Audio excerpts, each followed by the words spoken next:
Bismillahirrahmanirrahim. Assalamualaikum warahmatullahi wabarakatuh. Waalaikumsalam warahmatullahi wabarakatuh. Innal hamdalillah nahmaduhu wa nasta'inuhu wa nastaghfiruh wa na'udzu billahi min shururi anfusina wa min sayyiati a'malina. May yahdihillahu fala mudilla lahu wa may yudlil fala hadiya lahu. Asyhadu an la ilaha illallah wahdahu la syarika lah wa asyhadu anna Muhammadan abduhu wa rasuluhu la nabiyya ba'dah. Allahumma salli wa sallim ala sayyidina wa habibina wa syafi'ina nabiyyina Muhammadin sallallahu alaihi wasallam wa ala alihi wa ashabihi wa man tabi'ahum ila yaumiddin, amma ba'du. Alhamdulillah, hadirin jamaah Majelis Ta'lim Ad-Dzakir yang dirahmati oleh Allah Subhanahu wa taala, kita dipertemukan kembali oleh Allah Subhanahu wa taala. Walaupun sebelum 2 hari yang lalu sudah kesini, Bu. Insyaallah enggak bosan, Bu, ya. Ya, insyaallah. Alhamdulillah, hadirin jemaah sekalian, ya sebagaimana tadi yang Pak Haji Ramayuri katakan, memang agak letih hari ini. Dari pagi tadi jam 9 keluar ngajar. Kemudian ada ngajar juga zuhur, tadi ada acara buka puasa bersama, semalam dari Cikarang. Alhamdulillah bisa ketemu ibu-ibu kembali. Amin. Makanya tadi sholatnya agak kelupaan. Alasan doang. Ibu-ibunya bingung, kok sudah sholat sujud lagi. Itu namanya sujud sahwi. Sujud sahwi itu sujud lupa. Ya, kalau kita lupa atau ragu atau ketinggalan ya, sunnah muakkadah di dalam sholat, itu kita sujud sahwi. Ya, kayak tadi kan seharusnya rakaat ketiga, saya pikir rakaat keempat, saya dikasih tahu subhanallah, ya saya berdiri lagi. Kalau kurang mesti ditambah. Ya, lebih baik nambah daripada kurang. Ibu ragu-ragu nih, tadi misalnya lagi sholat Allahu Akbar khusyuk, rakaat kedua Allahu Akbar, di kulkas ada apa aja? Oh, ada ayam enaknya diopor apa digulai? Nah kan, pas rakaat ketiga lupa, jadi rakaat keberapa ya? Maka hadirin dan rahmat Subhanahu wa taala, ambil yang terkecil kalau kita ragu. Ragu nih, ini rakaat kedua atau rakaat ketiga, ambil rakaat kedua. Kalau ragu ini rakaat keempat atau ketiga, ambil rakaat ketiga, tambahin jadi 4 rakaat. Adanya mas sekalian, nanti di akhir sujud sahwi. Sujud sahwinya sebelum salam. Ya, sujud sahwinya sebelum salam, 2 kali sujud baru kemudian salam. Ustaz, gimana sebelum salam sujudnya lupa lagi? Waduh, ya setelah salam nggak apa-apa sujud, tapi afdolnya sebelum salam. Apa yang dibaca ketika sujud? Nah, ada 2 riwayat. Yang pertama dikatakan bahwasanya ketika sujud sahwi itu baca subhanalladzi la yanamu wa la yas'u. Ini yang memang diajarkan dari dulu, dari kecil ya. Subhanalladzi man la yanamu wa la yasu. Maha sucilah Allah yang tidak tidur dan tidak lupa. Ya Allah enggak tidur, enggak pernah lalai, tidak pernah lupa. Atau ada juga ulama yang mengatakan ya, dikembalikan kepada bacaan sujud. Gimana bacaan sujud? Subhana rabbiyal a'la atau subhana rabbiyal a'la wa bihamdihi. Ini juga boleh dikembalikan kepada bacaan sujud. Walaupun yang masyhur dari dulu kita masih kecil dibacakan subhanalladzi la yanamu wa la yasu. Baru kemudian salam. Itu sedikit faedah ilmu. Mudah-mudahan bermanfaat. Hadirin yang dirahmati Subhanahu wa taala, saya ingin bicara singkat saja pada malam hari ini. Ada 3 hal di dalam Al-Qur'an. Ada 3 hal di dalam Al-Quran yang tidak pernah terpisahkan.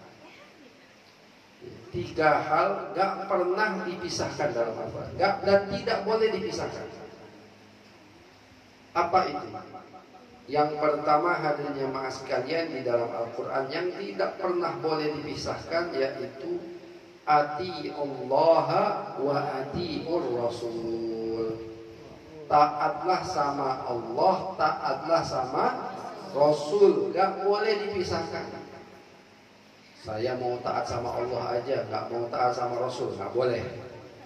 Atau taat sama Rasul saja, tidak mau taat sama Allah, gak boleh juga, apalagi gak boleh dipisahkan. Namanya taat sama Allah, harus taat juga sama Rasul. Percaya kepada Al-Quran, juga percaya kepada hadis. Al-Quran perkataan Allah, hadis perkataan Rasulullah SAW. Dua-duanya, Quran hadis, Quran hadis. Ya. Nggak boleh. Ngapain kita hadis? Cukup Quran saja. Quran ini sudah lengkap. Nah, itu namanya aliran. Ada alirannya. Nama alirannya adalah inkarus sunnah. Mengingkari hadis, mengingkari sunnah. Nggak usah pakai hadis. Kalau ada ustadz yang sudah bicara seperti itu, tinggalkan. Nggak benar. Namanya aliran inkarus sunnah, mengingkari sunnah, mengingkari hadis.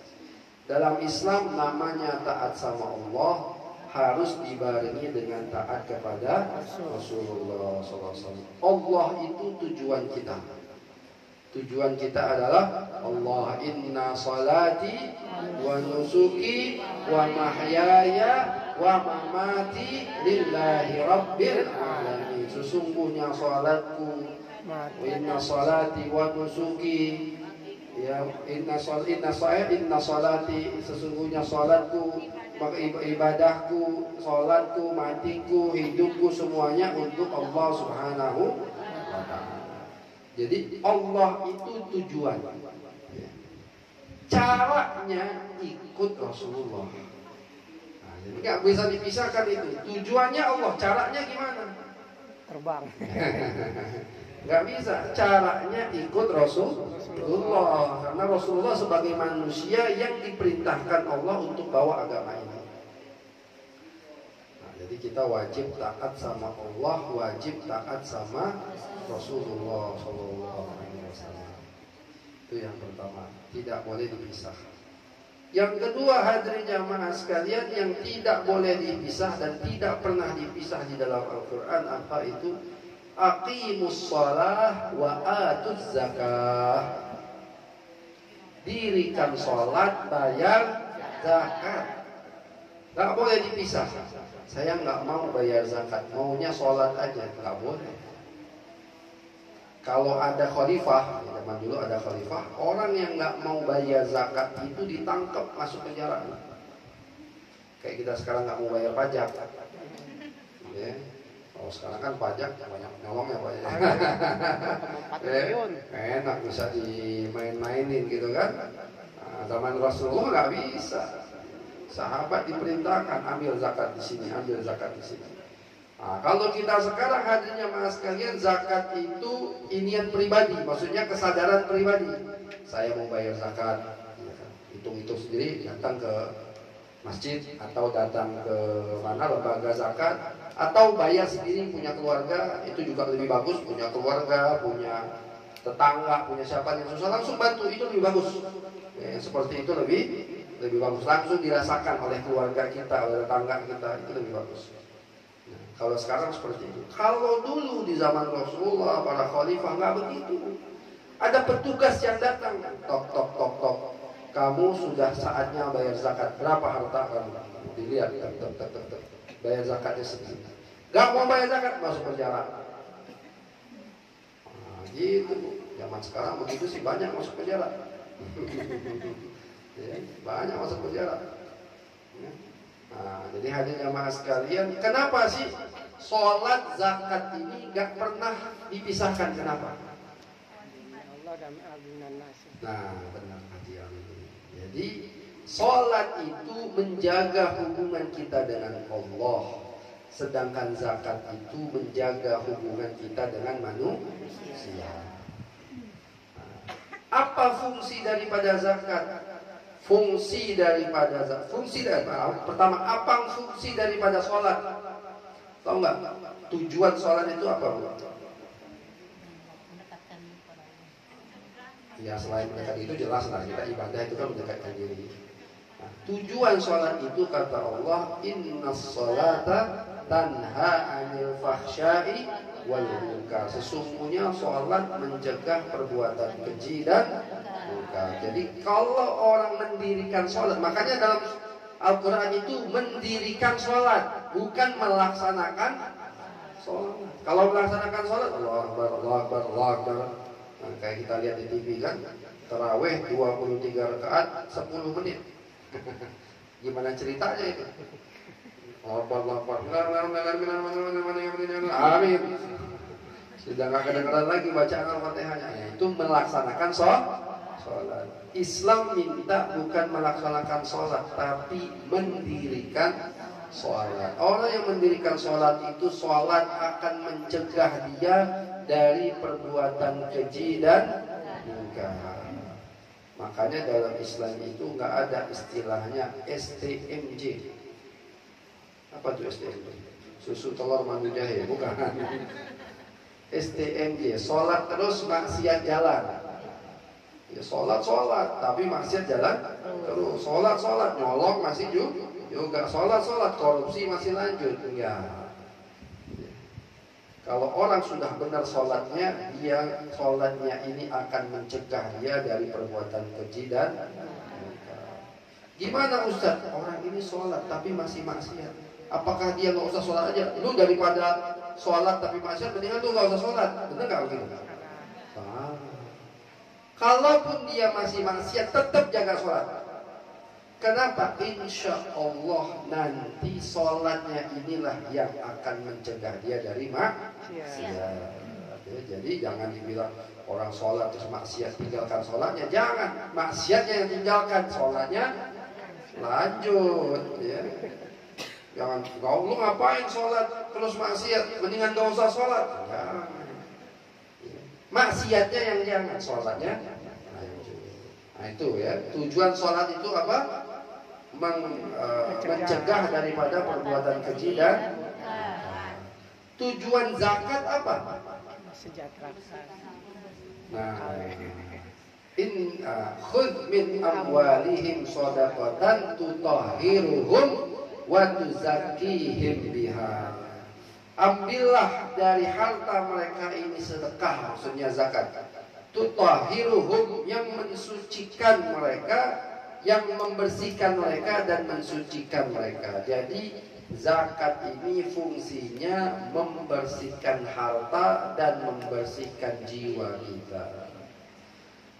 Membersihkan harta, maksud membersihkan harta ini hadirin jamaah sekalian, membersihkan harta yang halal, bukan membersihkan harta yang haram. Ada orang korupsi, nggak apa-apa korupsi, ntar banyak-banyak sedekah aja. Kan zakat sedekah membersihkan harta, enak banget. Itu sama kayak orang mandi pakai air comberan, kira-kira bersih nggak? Enggak. Istilahnya mandi, tapi pakai air comberan ya, nggak diterima oleh Allah Subhanahu Wa Taala. Zakat ini mensucikan harta yang halal. Harta yang kita kerja halal, dagang, kerja, ngajar, halal. Di dalam harta kita ada hak orang lain, kita keluarkan. Nggak banyak, cuma 2,5%. Jadi kalau ibu-ibu punya uang 100 juta, 2,5 juta. Sedikit dari harta kita. Tapi Allah Subhanahu Wa Taala insya Allah akan jaga harta kita. Kalau kita nggak mau bayar zakat, hadirin jamaah sekalian, naudzubillah min dzalik, entar ada aja nggak keluar karena zakat, nanti keluar karena yang lain. Masuk rumah sakit habis. Masuk rumah sakit lah. Ya. Atau misalnya dicolong orang lah, ditipu orang, banyak macam. Nggak keluar zakat, tapi keluar dari yang lain. Nah, ini yang kedua. Aqimus shalah wa atuz zakah. Mendirikan sholat dan membayar zakat, nggak pernah boleh dipisah. Yang ketiga hadirin yang dirahmati Allah Subhanahu Wa Taala, yang tidak pernah dipisah di dalam Al-Quran ini apa? Anishkurli wali walidayya, bersyukur kepadaku, kepada Allah, dan bersyukur kepada kedua orang tua. Namanya syukur kepada Allah harus syukur sama orang tua. Makanya salah satu dosa yang sangat besar, Rasulullah ditanya, ya Rasulullah, dosa apakah yang paling besar? Nah, Rasulullah sebut ada dua dalam satu hadis, nanti yang dalam hadis yang lain banyak lagi. Kata Rasulullah, al-isyrak billah, syirik kepada Allah. Yang kedua, uququl walidaini, apa itu, durhaka kepada orang tua. Ini dosa yang sangat besar. Yang hari ini banyak terjadi, durhaka sama orang tua. Ya, ada anak melapor ke polisi menggugat harta ibunya, ya Allah. Ya. Padahal ibunya itu mengandung dia 9 bulan. Ya, kemana-mana dibawa, ke kamar mandi dibawa, ke pasar dibawa, betul nggak? Ternyata udah gede tuh anak melawan sama orang tua. Kira-kira gimana? Pengen dibecek kali Bu ya?